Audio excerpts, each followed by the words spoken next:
Bang, soal ini Bang, kan tadi Sambo bilang perintahin Richard itu hajar, tapi Richard itu malah nembak, ini memberatkan dong? Enggak, ini kan dua perbedaan ya. Bahwa klien saya kan berpatokan bahwa adalah tembak. Woi tembak ya, kau tembak. Kalau dia kan hajar kan. Tetapi poin penting adalah ada perintah tersebut. Ya kan? Ini cuma hanya diksi kata sebenarnya. Tetapi kami berpegangan terhadap keterangan dari Richard Eliezer. Woi tembak ya. Jadi biarlah nanti majelis hakim yang menilai.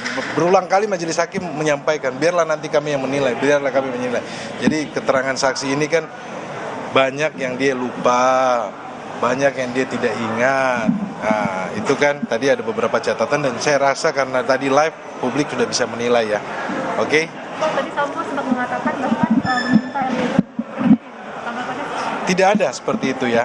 Tidak ada. Jadi tidak ada seperti itu karena Ricky dan Kuat juga tidak mendengar itu ya. Jadi tidak ada ya.